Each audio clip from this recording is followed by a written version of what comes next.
آج کا درس معاشرت کے اعتبار سے بہت ہی اہم ہے کہ کسی مسلمان کو ایذا دینا اور تکلیف دینا۔ اللہ رب العالمین نے قرآن کریم کے اندر ارشاد فرمایا والذین یؤذون المؤمنین والمؤمنات بغیر ما اکتسبوا فقد احتملوا بہتانا، فرمایا کہ جو لوگ مومن مردوں اور مومن عورتوں کو بغیر کسی عذر کے تکلیف دیتے ہیں تو یہ بہت بڑا بہتان ہے اور بہت بڑا یہ کبیرہ گناہ ہے اور بہت بڑی غلطی ہے۔ نبی کریم صلی اللہ علیہ وآلہ وسلم نے ارشاد فرمایا من آذا مؤمنا اور مسلما فقط آذانی، من آذانی فقط آذنا۔ اور ایک روایت کے اندر آتا ہے کہ نبی کریم علیہ السلام نے فرمایا جس نے مسلمان کو ایذا دی تو اس نے محمد مصطفیٰ صلی اللہ علیہ وسلم کو ایذا دی، اور انہوں نے فرمایا جس نے مجھے ایذا دی ہے اس نے اللہ کو ایذا دی ہے، اور جو اللہ کو ایذا دیتا ہے تو فرمایا کہ ایک روایت کے اندر ہے کہ تورات اور انجیل کے اندر اس پر اللہ کی لعنت برستی ہے۔ دیکھیں ایک مسلمان کو ہم نے تکلیف پہنچائی ہے تو ہم نے کتنی بڑی ذات کو صرف یہ نہ سمجھیں کہ ہم نے اس اپنے بھائی مسلمان کو تکلیف دی ہے، بلکہ ہم نے اللہ کے نبی کو تکلیف دی ہے۔ کون بدبخت ہے جو اپنے نبی کو تکلیف دیتا ہے؟ اور فرمایا جس نے اللہ کے نبی کو تکلیف دی ہے اس نے اللہ کو تکلیف دی ہے۔ کتنا بدبخت آدمی ہے کہ وہ آدمی جو کسی مسلمان بھائی کو تکلیف دے کر وہ اللہ کی ناراضگی کا بھی سبب بن جاتا ہے اور مصطفیٰ کریم کی ناراضگی کا بھی سبب بن جاتا ہے۔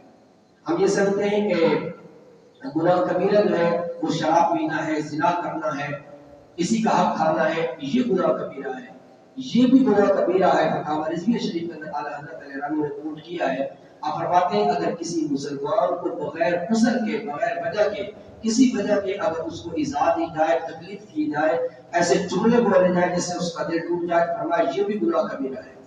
صرف نماز، روزہ، حج، زکوٰۃ، صدقہ خیرات کرنے کا نام اسلام نہیں ہے۔ اسلام میں یہ بھی کہتا ہے کہ آپ کے ہاتھ اور زبان سے دوسرے مسلمان محفوظ رہیں۔ بخاری کی روایت ہے نبی کریم علیہ السلام نے فرمایا المسلم من سلم المسلمون من لسانہ ویدہ، فرمایا مسلمان وہ ہے جس کی زبان اور ہاتھ سے لوگ محفوظ رہتے ہیں۔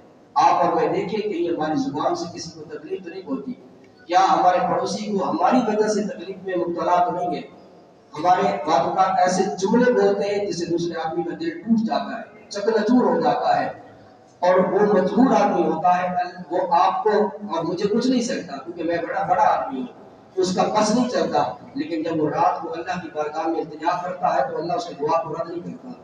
حضرت سعید بن زید نبی کریم علیہ السلام کے صحابی ہیں اور عشرہ صحابہ میں سے ہیں، ان پر ایک عورت نے الزام لگا دیا اور مروان کا دور ہے تو عورت آ جاتی ہے۔ جب مروان نے سنا نا کہ حضرت سعید بن زبیر پر الزام لگایا تو وہ کانپ گئے، اتنا بڑا صحابی اور عشرہ مبشرہ میں سے حضور کا غلام، یہ کیسے ہو سکتا ہے؟ 3 بار اس عورت نے الزام لگایا اور اس عورت نے جملے کسے کہ اس نے میری زمین کو دبوچ لیا ہے۔ مروان نے جب بلایا تو حضرت سعید بن زید نے کہا کہ میں کیسے کسی کی زمین کو دبا سکتا ہوں کہ کل قیامت والے دن جس نے ایک بالشت کسی کی زمین کھائی تو اس کے گلے میں 60 زمینوں کا توبہ کرا جائے گا۔ تو حضرت سعید بن زید کچھ نہیں کر سکتے تھے، وہ عورت جھوٹی ہو گئی، آپ چلے گئے تو رب کی بارگاہ میں دعا کی کہ مولا اس کو ذلیل اور رسوا کر دے۔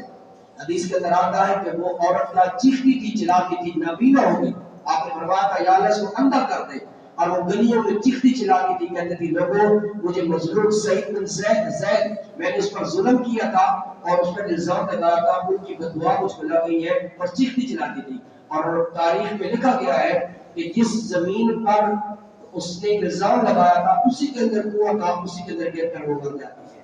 تو جب کسی پر آپ الزام لگاتے ہیں، اس پر زبان درازی کرتے ہیں، اس کو تکلیف دیتے ہیں تو وہ کچھ نہیں کر سکتا، لیکن اللہ کی بارگاہ میں وہ التجا کر سکتا ہے۔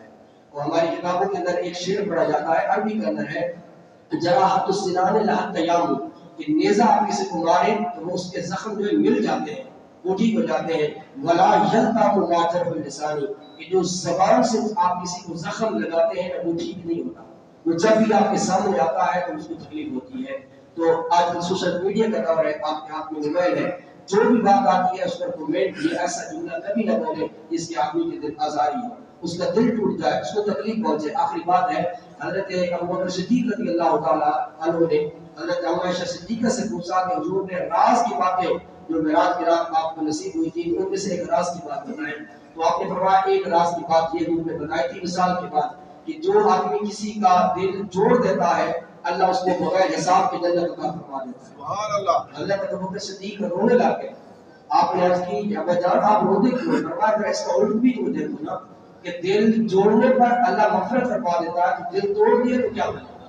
تو اس لیے یہ بڑا اہم موضوع ہے۔ ہم اس معاشرے میں جیتے ہیں، بعض اوقات ایسے جملے ہماری زبانوں سے نکل جاتے ہیں، ایسے کسی کو ٹھیس پہنچاتے ہیں، اس کا دل ٹوٹ جاتا ہے، اور وہ پھر مظلوم بن کر اللہ کی بارگاہ میں جو فریاد کرتا ہے تو اللہ رب العالمین کیا ہے اس کی دعا کو رد نہیں کرتا۔